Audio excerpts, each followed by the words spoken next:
baby boomers started retiring a couple of years ago, and they'll keep doing so well into the next decade. So where is the best place to spend your golden years? Realty Track is rating the best cities. Darren Bloomquist is the company's vice president. Darren, good morning. Good morning. Thanks for having me. So you guys have come up with a list of the top cities to retire. And let's take a look very quickly at that list before you ask you how you picked them. First off, you've got Dunellen, Florida. Then Naples, Florida. Number 3, Hot Springs Village, Arkansas. Number 4, Douglasville, Pennsylvania. And number 5, Sun City, Arizona. So how did you come up with the list? Well, what we looked at first of all are places that have a high percentage of retirees already, places that have established themselves as retirement hotspots, where at least a third of the population are 65 or older. And then we really wanted to look at not just good places to retire, but good places to retire where you can buy a house and it makes financial sense to do so.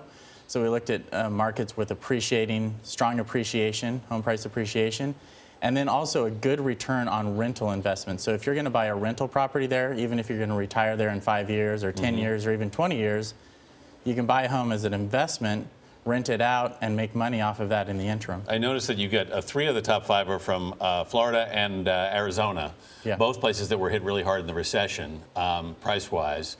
Is there real value there now?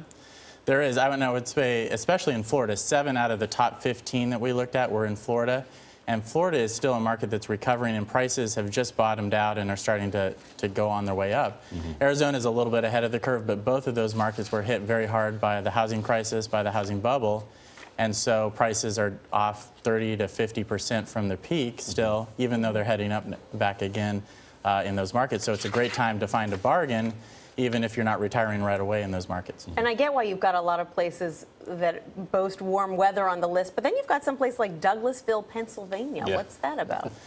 Yeah, you know, we just looked at the data, and that was a place that surprised us as well, but it has strong home price appreciation and rental properties there cash flow very well, and it has a high percentage of retirees. So it did make the list. That surprised us, but we did include in there the average temperature, and that some of those cities, like in Pennsylvania, we looked at East Hampton, New York, actually made the list as well, but those average temperatures were a little bit lower, and so it may not be quite as appealing to some retirees.